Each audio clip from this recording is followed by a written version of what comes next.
Hello, good afternoon dear students. जैसे कि आप सभी जानते हैं कि हमारा जो लेसन चला हुआ है वो नाइट्रोजन युक्त कार्बनिक यौगिक है, ठीक है। और हमारा जो लेक्चर है वो क्लास 12 से है। तो मैं आपको बताना चाहता हूँ कि कल जो हमारा लेक्चर चला हुआ था वो डाई एजोनियम लवण से चला हुआ था, ठीक है। बहुत ही महत्वपूर्ण आपका लेक्चर डाई एजोनियम लवण। और डाई एजोनियम लवण के आज मैं आपको जो पढ़ाने जा रहा हूँ वो केमिकल प्रॉपर्टीज पढ़ाने जा रहा हूँ बच्चों, ठीक है। रासायनिक गुणों के विषय में आप पढ़ने जा रहे हैं। तो आज जो हम बात करेंगे वो केमिकल प्रॉपर्टीज के विषय में करेंगे, ठीक है। आशा है कि आप लोगों को अच्छे समझ में आएगा। सबसे पहले मैं आपको बताता हूँ कि हाइड्रोक्सिल समूह द्वारा प्रतिस्थापन कैसे करते हैं हम लोग, ठीक है। हाइड्रोक्सिल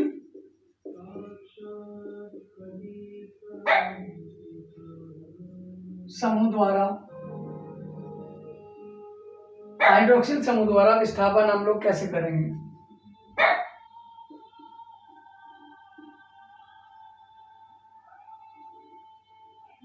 ठीक है, तो हम लोग जो पढ़ने जा रहे हैं वो केमिकल प्रॉपर्टीज पढ़ने जा रहे हैं डाई एजोनियम लवण से।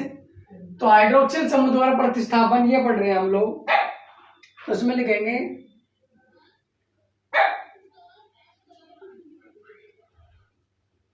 डाई एजोनियम लवण के जलीय विलयन को जब उबाला जाता है, ठीक है। डाई एजोनियम लवण के जलीय विलयन को डाई एजोनियम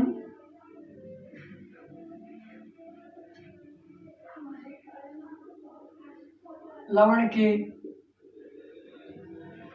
जलीय विलयन को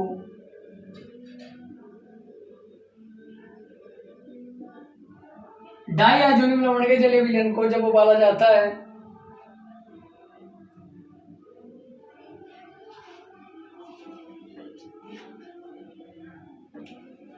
ठीक है, जब उबाला जाता है तथा यह भाप आश्रित किया जाता है। एक ही बात है, जब उबालते हैं तो भाप आश्रित हो जाता है, ठीक है। जब आप किसी विलयन को उबालते हैं तो भाप आश्रित हो जाता है, अर्थात उसमें जल की मात्रा निकल जाती है। भाप आश्रित किया जाता है या भाप आश्रित किया जाता है, ठीक है, समझो आप लोग। तो N2+X- समूह का विस्थापन OH समूह द्वारा हो जाता है। N2+X- समूह का विस्थापन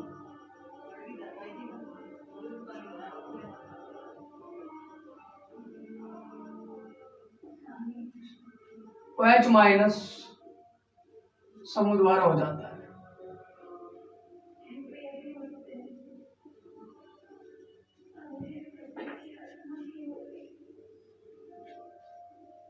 ठीक है, तो समझो एक बात, डाई एजोनियम लवण के जलीय विलयन को जब उबाला जाता है, अर्थात मैं आपको बता रहा हूं कि जब डाई एजोनियम लवण के जलीय विलयन को आप गर्म करते हैं, गर्म करने के बाद में यथार्थ या उसको भाप आश्रित करते हैं। नॉर्मली बात है कि जब भी किसी भी आप जलीय विलयन को जब आप गर्म करते हैं तो भाप आश्रित हो जाता है, ठीक है। तो भाप आश्रित हो जाता है, अर्थात इसका इट मीन्स क्या है कि single bond N2+X-। Single bond क्यों लगा हुआ है यहाँ पर, क्योंकि ये बेंजीन से जुड़ा होता है, ठीक है। देखो इस तरह से C6H5 N2+X-, इस तरह से बेंजीन से जुड़ा होता है। तो इस समूह का विस्थापन आप OH- समूह द्वारा करते हैं। ये मैं आपको बताने जा रहा हूँ, ये फर्स्ट केमिकल प्रॉपर्टीज है आपके बच्चों, ठीक है। तो आशा है कि आप लोगों को अच्छे समझ आई होगी। ये केमिकल प्रॉपर्टीज आपके वन है, ठीक है। तो यहाँ से आप इक्वेशन देख लेंगे एक बार। आप सभी जानते हैं बेंजीन आपकी एरोमेटिक रिंग, यहाँ से N2+X- जुड़ा हुआ है, ठीक है। या आप Cl- ले सकते हैं यहाँ से। फिर जब आप H2 के साथ इसकी क्रिया कराते हैं, ठीक है, डाइजेशन नंबर की जब H2 के साथ क्रिया कराते हैं आप लोग H2SO4 की उपस्थिति में इसको गर्म करते हैं, तो देख क्या रहे हैं आप लोग कि देखो आपका एक H और एक Cl तो ये निकल जाता है, साथ में एक OH बचता है। OH आपका N2 प्लस HCl माइनस को उसके स्थान से हटा देता है। ठीक है, एक बार देख लो, एक बार अच्छे से आप लोगों को मैं बता देता हूँ कि N2 plus x minus Cl minus ये आपका डाइहाइड्रोनियम लवण है। और जब आपने H2 के साथ इसकी क्रिया कराई बच्चों, जब H2 के साथ आप क्रिया करा रहे हो तो आप क्या देख रहे हो कि H2 में से जो OH समूह है, H2 में से जो OH समूह है वो N2 प्लस Cl माइनस को उसके स्थान से हटा देता है। ठीक है, तो यहाँ पर आ जाता है OH और प्लस में क्या बचता है आपका, प्लस में बचता है H के साथ एक Cl, HCl और N2। समझो आप ले अभी इस बात को। ठीक है, क्वेश्चन आ सकता है, it is very very important question. यहां से बनता है कैसे प्राप्त करेंगे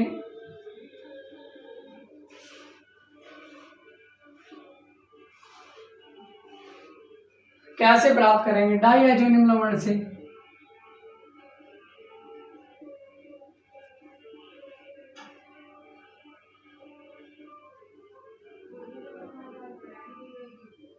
डाइहाइड्रोनियम लवण से फिनोल।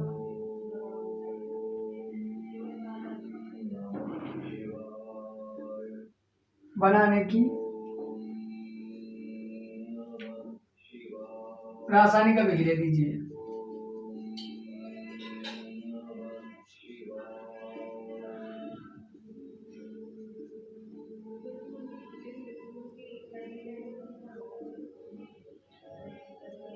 तो डाइहाइड्रोनियम लवण से फिनोल आप कैसे बनाएंगे, ये आपका डाइहाइड्रोनियम लवण है, H2 के साथ क्रिया करेंगे तो डाइहाइड्रोनियम लवण से फिनोल कैसे प्राप्त करेंगे, ये क्वेश्चन आपका it is very very important. ये एग्जाम में आने वाला क्वेश्चन है, बहुत अच्छा क्वेश्चन है बच्चों। अब इसको एक बार नोट कर लेंगे, अच्छे से आप स्टेटमेंट को नोट करेंगे।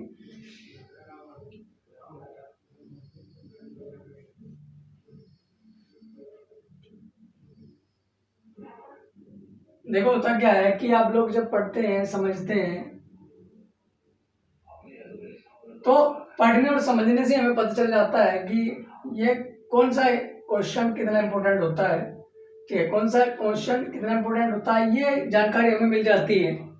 ठीक है बच्चों, यहाँ से आज जो मैं क्वेश्चन करने वाला हूँ केमिकल प्रॉपर्टी से, ऑलमोस्ट जितने भी आपके क्वेश्चन होंगे आज वो बेहद इंपॉर्टेंट है। It is very very important, mostly 100% वाले क्वेश्चन है।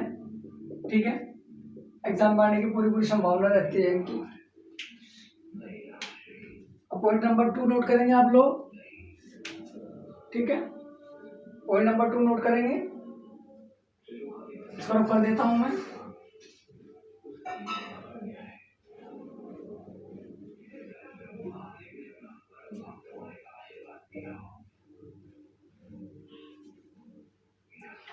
ठीक है, पॉइंट नंबर 2 नोट करेंगे। पॉइंट नंबर 2 में क्या है आपका, क्लोरीन या ब्रोमीन द्वारा विस्थापन है।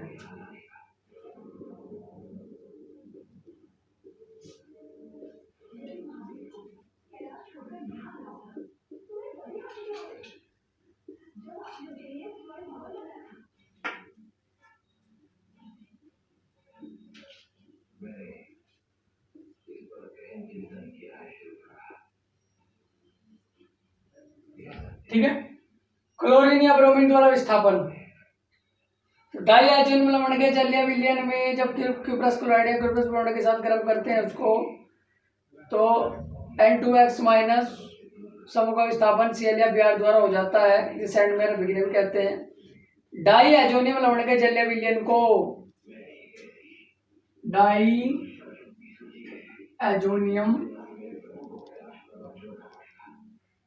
लवण के जलीय विलयन को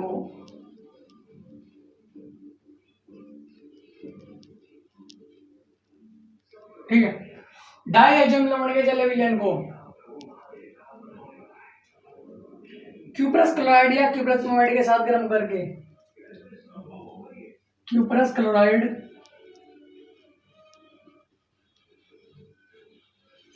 या cuprous bromide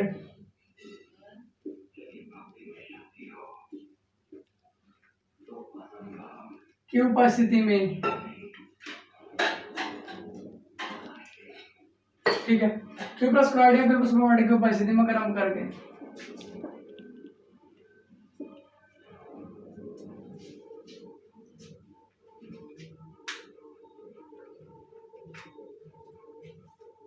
N2 plus x minus समूह का विस्थापन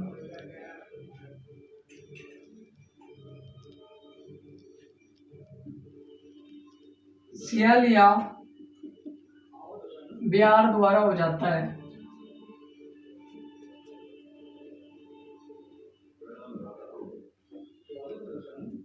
ठीक है, तो यहाँ पर आप क्या देख रहे हैं कि डाईहाइड्रोजन लवण के जलीय विलयन को क्यूप्रस क्लोराइड या क्यूप्रस ब्रोमाइड की उपस्थिति में आप गर्म कर रहे हैं। बच्चों ये आपके यहाँ पर जो क्यूप्रस क्लोराइड और क्यूप्रस ब्रोमाइड है ये उत्प्रेरक के रूप में कार्य कर रहे हैं और यहाँ पर N2 प्लस एक्स माइनस समूह को हटा रहे हैं Cl या Br समूह। ठीक है, तो ये हो रहा है कि N2 प्लस और एक्स माइनस ये डाईहाइड्रोजन लवण जो आपका है इसको हटाने का कार्य Cl या Br कर रहे हैं। तो यही बोला मैंने कि क्लोरीन या ब्रोमीन द्वारा विस्थापन आप किस प्रकार करेंगे।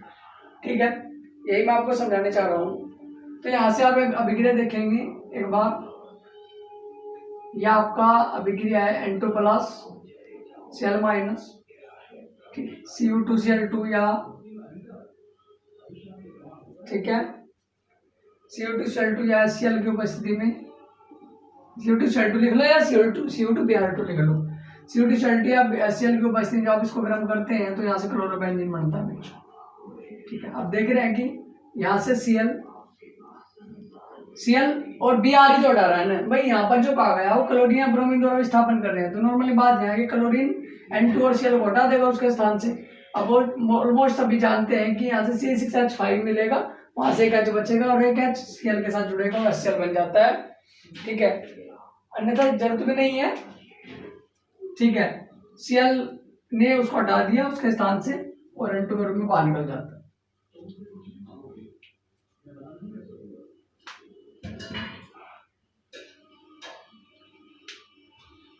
ठीक है, Cl प्लस N2 भी आप कर सकते हैं इसको।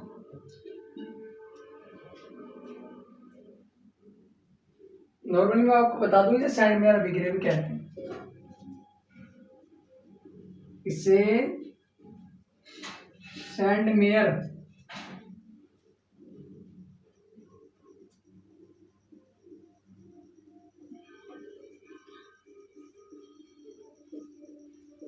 क्वेश्चन आ सकता है आपका कि सैंडमेयर अभिक्रिया क्या है। तो जब क्वेश्चन ये आता है कि सैंडमेयर अभिक्रिया क्या है तो आपको सैंडमेयर अभिक्रिया के अंदर यही स्टेटमेंट लिखना होता है, फिर अभिक्रिया देनी होती है। इस तरह से आप इसको मैनेज करेंगे। ठीक है, क्योंकि यहाँ पर बच्चों क्लोरीन या ब्रोमीन द्वारा ही आप डाईहाइड्रोजन लवण को हटा रहे हैं। ठीक है, क्लोरीन या ब्रोमीन द्वारा ही आप डाईहाइड्रोजन लवण को हटा रहे हैं तो वहां पर Cl रह जाता है, Cl उसको हटा देता है तो Cl वहीं अपने स्थान पर रह जाता है तो N2 वहां से अलग हो जाता है, स्थापित हो जाता है ये आपका। ठीक है, ये आपका बन जाता है। यहाँ पे HCl प्लस N2 भी निकाल सकते हैं। नॉर्मली बात करूं तो HCl आप N2 भी निकाल सकते हैं। ठीक है, ये आप किस तरह से कर सकते हैं, ये आप कर सकते हैं। एक अभिक्रिया और बताता हूँ इसको किस तरह से एक इक्वेशन द्वारा और कर सकते हैं आप लोग। इसको नोट कर लीजिए एक बार, फिर मैं यहाँ से स्क्रॉल कर देता हूँ। ठीक है, इसको नोट कर लीजिए एक बार।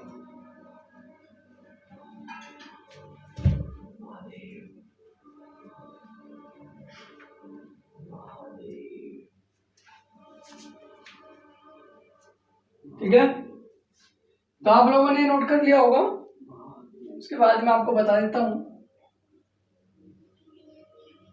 देखो सैंडमेयर अभिक्रिया का जो परिवर्तित रूप है, दूसरा रूप है वो गेटरमैन अभिक्रिया भी होता है। ठीक है, वो गेटरमैन अभिक्रिया भी होता है। गेटरमैन अभिक्रिया भी इसको बोलते हैं। ठीक है, देखिए एक अभिक्रिया द्वारा और समझा देता हूं मैं। जहां पर Cu2Cl2 वहां पर या फिर Cu2Br2 वहां पर क्रिया कर रहे हैं, वहां पर ये उत्प्रेरक के रूप में कार्य नहीं करते हैं। ठीक है, जैसे कि आप देख रहे हैं कि यहाँ पर बेंजीन है और बेंजीन से जुड़ा हुआ आपका N2 प्लस और Cl माइनस है, ये आपका डाईहाइड्रोजन लवण है। ठीक है, जब आप देख रहे हैं जब आप किसी Cu2Br2 के साथ क्रिया कराते हैं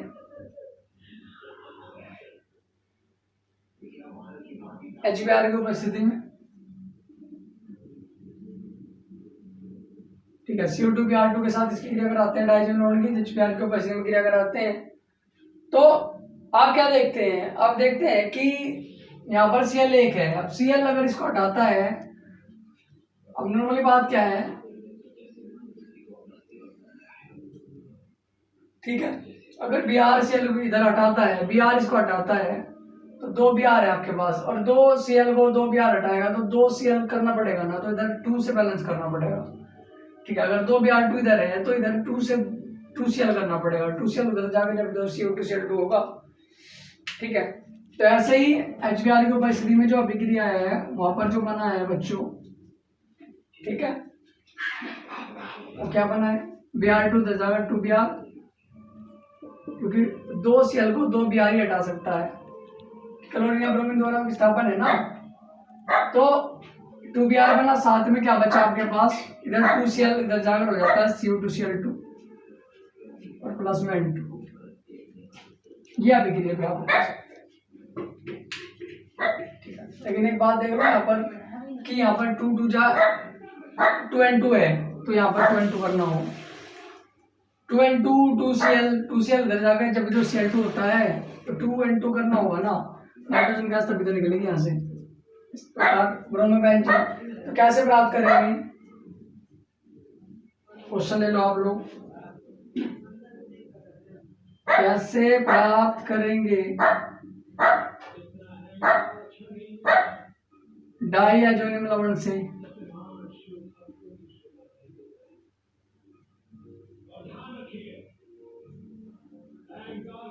कैसे प्राप्त करेंगे डाइअजोनियम लवण से ब्रोमोबेंजीन।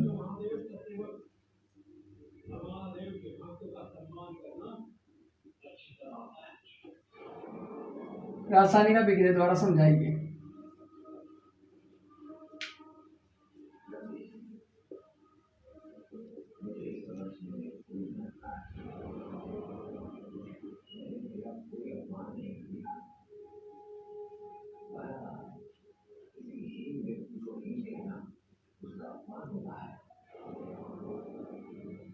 ठीक है, तो डाइअजोनियम लवण से ब्रोमोबेंजीन या क्लोरोबेंजीन कैसे प्राप्त करेंगे, रासायनिक अभिक्रिया द्वारा समझाइए। ये एक अभिक्रिया आप कर सकते हैं, इसको गैटरमैन अभिक्रिया भी बोलते हैं। ठीक है, गैटरमैन अभिक्रिया इसको बोलते हैं आपको। ठीक है, इसको गैटरमैन अभिक्रिया भी कहते हैं बच्चों, समझो आप लोग, इसको गैटरमैन अभिक्रिया भी कहते हैं।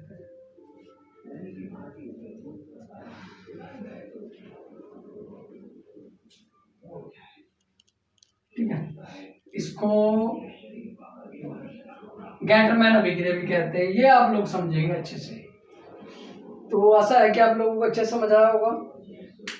ठीक है,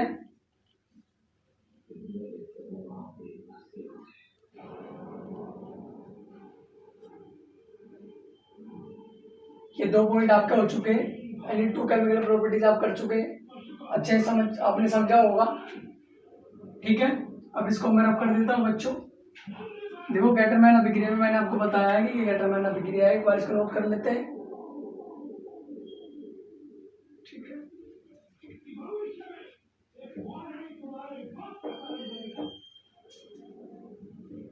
अब इसके बाद में जो केमिकल प्रॉपर्टीज आती है वो केमिकल प्रॉपर्टीज नंबर 3 आती है बच्चों, क्या है, साइनो समूह द्वारा विस्थापन है।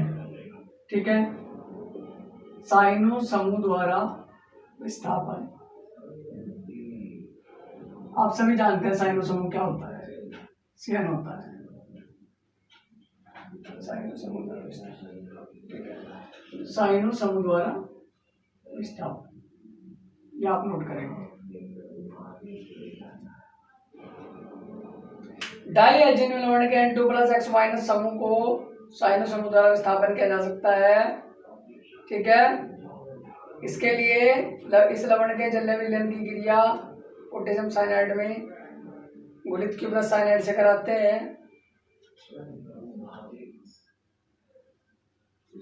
तो डाइअजोनियम लवण के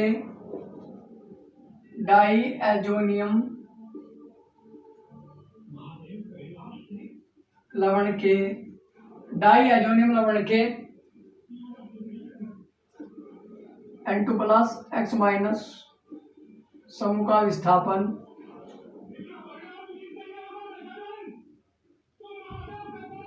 Cn माइनस समूह द्वारा होता है। समझो इस बात को आप लोग, ठीक है भाई। मैंने बोला कि डाइजन नंबर के जो n2 प्लस एक्स माइनस समूह है उसका विस्थापन जो है वो Cn से मूव करता है, ठीक है। इसके लिए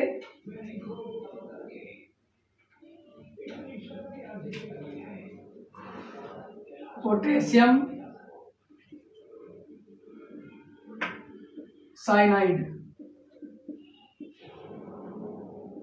की उपस्थिति में, ठीक है। इसके लिए यहाँ पर लिख लेना, इसके लिए पोटेशियम साइनाइड की उपस्थिति में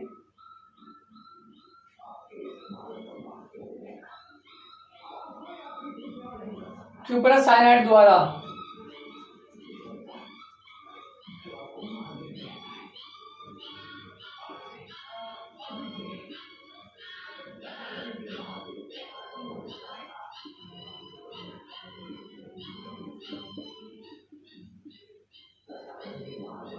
क्यूपरस साइनाइड से इसकी क्रिया कराते हैं, ठीक है।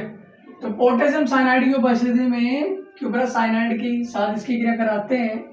क्यूपरस का साइनाइड क्या होता है, Cu2Cl2 होता है, ठीक है। इसके साथ इसकी क्रिया कराते हैं। तो आप क्या देखते हैं, आप देखते हैं कि जो आपका बेंजीन है, डायज़ोनियम लवण है, वो N2 प्लस आपका Cl माइनस है, प्लस में Cu2Cl2 के साथ जब आप क्रिया कराते हैं, ठीक है, क्यूपरस साइनाइड के साथ जब बच्चा आप क्रिया कराते हैं, तो आप क्या देखते हैं कि KCl यहाँ पर उपस्थिति का कार्य कर रहा है, उत्प्रेरक का कार्य कर रहा है, इसकी उपस्थिति में क्रिया हो रही है। अब नॉर्मली बात है कि जब Cl को हटाएगा, नॉर्मली बात है कि हैलोजन परमाणु को, जब हैलोजन समूह को जब Cn समूह हटाएगा, तो जब Cn2 है तो क्लोरीन भी आपको 2 करना पड़ेगा ना, ठीक है। तो इस तरह से Cn2 उधर जाकर क्या हो जाता है, 2Cn हो जाता है भाई। 2C6H5Cn, 2C6H5Cn, Cn2 उधर जाकर Cn हो जाता है। साथ में क्या बचा, 2Cl बचा, Cu2 बचा, प्लस में ये हो जाता है Cu2Cl2, जिस प्रकार वहां पर Cu2Cl2 वहां पर हो गया था इससे पहले अभिक्रिया में, ठीक है। प्लस में यहाँ पर क्या बचता है, 2N2 बचता है, 2N2 ये बचा आपका, ठीक है, ये आपका 2N2 बचा। तो बच्चों इस प्रकार आपकी अभिक्रिया पूर्ण हो जाती है कि आपने क्या देखा, सॉरी, हाँ, N2 प्लस, आपने देखा N2 प्लस Cl माइनस, जितना Cn होगा इतना ही Cl करना पड़ेगा आपको। तो यहाँ पर 2Cl कर देते हैं, तो 2Cn द्वारा हट जाता है, तो 2Cn उधर उसके स्थान पर चला जाता है, 2Cl के स्थान पर, तो ये Cu2Cl2 हो जाता है, प्लस में 2N2 बाहर निकलती है गैस के रूप में, ठीक है। इस तरह से आपकी अभिक्रिया पूर्ण हो जाती है।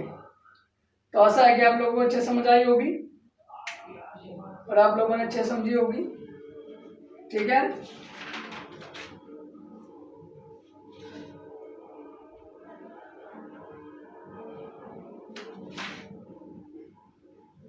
समझे आप लोग, इसको नोट कर लीजिए एक बार।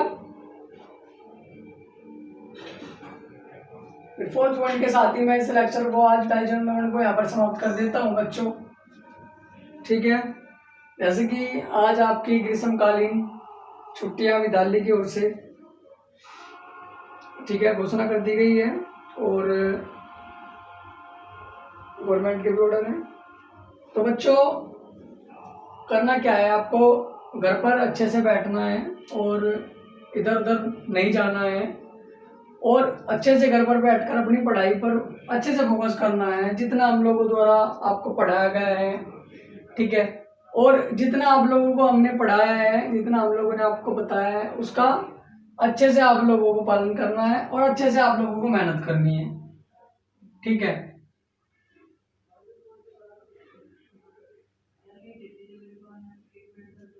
तो ध्यान रखना आपको कि पढ़ाई से बिल्कुल भी डिस्कनेक्ट नहीं होना है, पढ़ाई से कनेक्टिविटी आपको बनाए रखनी है और अच्छे से घर पर बैठकर अच्छे से अपनी पढ़ाई पर पूरा फोकस करना है। जितना भी जिस हम लोगों द्वारा पढ़ाया गया है किसी भी सब्जेक्ट में, वो आप लोगों को अच्छे से प्रिपेयर करके करना है, ठीक है। तो छुट्टियों का आप खराब ना करें, उनका अच्छे से आप सदुपयोग करें, ये मेरा कहना है आप लोगों को, ठीक है। आप मेरे अच्छे बच्चे हो, अच्छे प्यारे बच्चे हो, तो आप अच्छे से समझ रहे होंगे मैं क्या कहना चाह रहा हूँ। आप अच्छे से अपनी छुट्टियों को बेकार ना करें, अच्छे से उनका यूज करें। तो इसके बाद में मैं 4th पॉइंट के साथ आज के लेक्चर को समाप्त कर देता हूँ बच्चों। डाइहाइड्रोनियम लवण आपका कंप्लीट हो जाता है। उसके बाद में जो उपयोग रहेंगे आपके यूजेस जो रहेंगे डाइहाइड्रोनियम लवण के, वो अपनी बुक से कर सकते हैं, ठीक है। 4 से 5 यूजेस आप अपनी बुक से कर सकते हैं।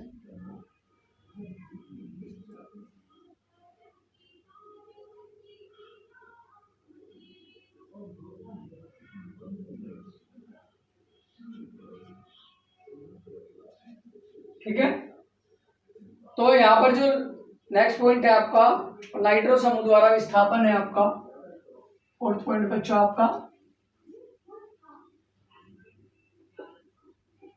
नाइट्रो समूह द्वारा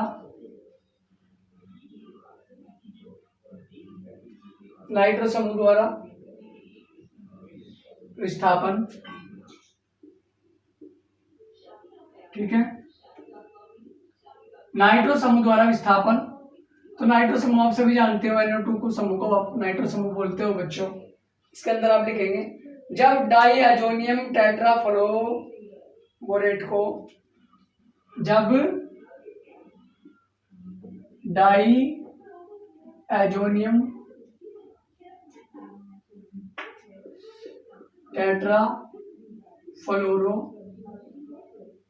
टेट्राफ्लोरोबोरेट की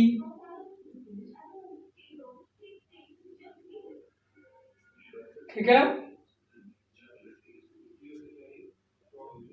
बोरेट को कॉपर पाउडर की उपस्थिति में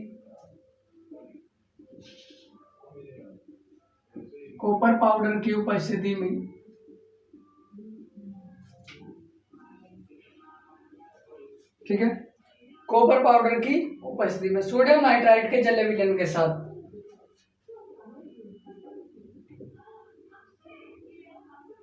सोडियम नाइट्राइट के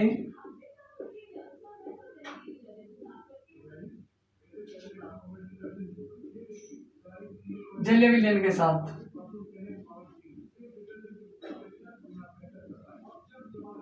ठीक है गर्म किया जाता है,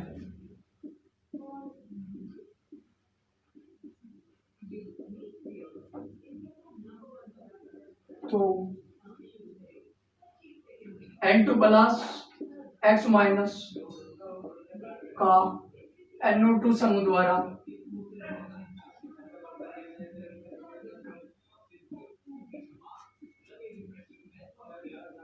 विस्थापन हो जाता है, ठीक है।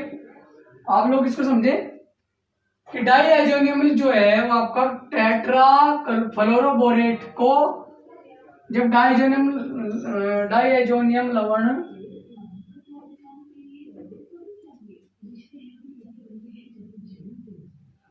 ठीक है टेट्राफ्लोरोबोरेट को कॉपर पाउडर की उपस्थिति में सोडियम नाइट्राइट के जलीय विलयन के साथ गर्म किया जाता है।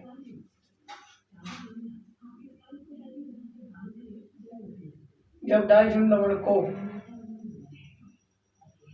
ठीक है कोई बात नहीं, तो नाइट्रो समूह द्वारा यहाँ पर विस्थापन हो रहा है। आप सभी देख रहे हैं कि जो बेंजीन है आपका, बेंजीन से ये आपका होता है N2 प्लस Cl माइनस, वो होता है आपका टेट्राफ्लोरोबोरेट, इसका सूत्र होता है HbF4, ये आपका टेट्राफ्लोरोबोरेट है। और इसके बाद में यहाँ से आपका HCl निकल जाता है, ठीक है, माइनस का HCl रिमूव हो जाता है यहाँ से बच्चों, यहाँ से माइनस का HCl रिमूव हो जाता है आपका,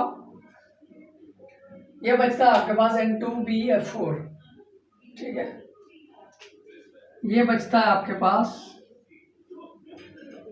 N2BF4।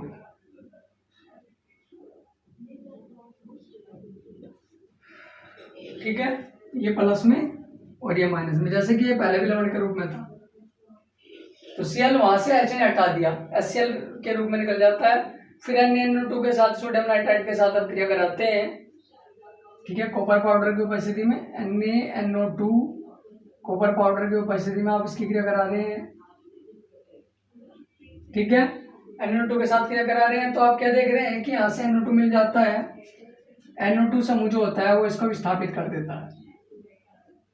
ठीक है, तो हो जाता है C6H5NO2 प्लस में आपका जो बचता है वो NaBF4 बचता है। भाई NO2 ने तो इसको हटा दिया उसके स्थान से, अब क्या बचा आपका NaBF4 बचा है, तो प्लस NaBF4 ये बचा है आपका, NaBF4 बचा है, प्लस में आपका N2 बचा है। ठीक है, NaBF4 बचा है, प्लस में आपका N2 बचा है।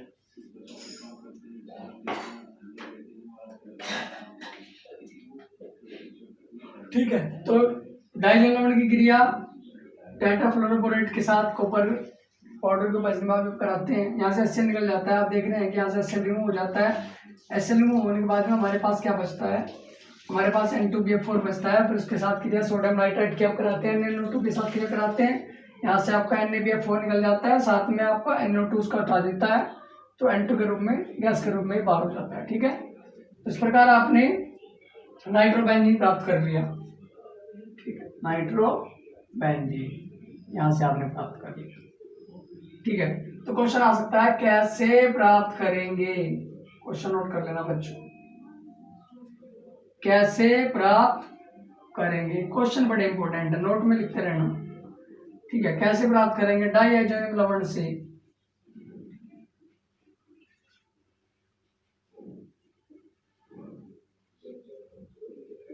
कैसे प्राप्त करेंगे डाइहाइड्रोजन लवण से नाइट्रोबेंजीन।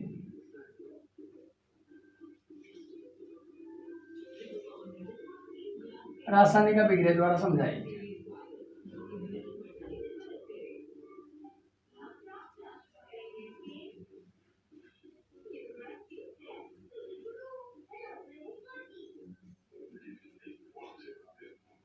तो बच्चों आज का लेक्चर हम समाप्त करते हैं प्रिय बच्चों।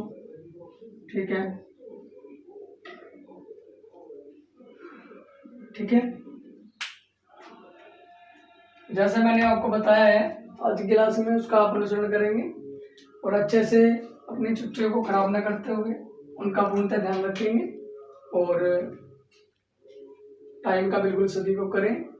ठीक है, क्योंकि टाइम हमारे लिए बहुत कीमती होता है, एक बार समय निकाल जाने के बाद में बच्चों वापस नहीं लौटता है, फिर हम उसको जल्दी से समय के साथ नहीं चल पाते। तो समय आपके लिए, लाइफ के लिए बहुत ज़रूरी है, आपके सक्सेस के लिए बहुत ज़रूरी है। तो पूरा ध्यान आप रखें, अच्छे से मेहनत करें, अच्छे से पढ़ें बच्चों, अच्छे से अपने घर पर रहें, सुरक्षित रहें, स्वस्थ रहें। ठीक है, घर पर रहें, स्वस्थ रहें, सुरक्षित रहें, अपने पेरेंट्स का ध्यान रखें, पूरे परिवार का ध्यान रखें और खुद का ध्यान रखें। तो इस तरह से एक दिन हम जल्दी ही इस कोरोना जैसी स्थिति से, ठीक है, जल्दी ही बाहर आने वाले हैं। फिर नॉर्मली वही जिस तरह से हम लोग स्कूल में पढ़ते थे, क्लासेस हमारी चलती थी, जल्दी ही हम लोग क्लासेस में मिलने वाले हैं। ठीक है बच्चों, तो आज का लेक्चर समाप्त करते हैं। और मैंने जैसे कि बताया है कि इसके उपयोग रह चुके हैं, उपयोग आप अपनी नोट जो आपके पास बुक है, उपयोग वहां से 4 से 5 पॉइंट आप वहां से नोट कर लेंगे। ठीक है, नोट डाउन कर लेंगे। तो आज का लेक्चर समाप्त करते हैं बच्चों, थैंक यू। इसको नोट कर लीजिए एक बार।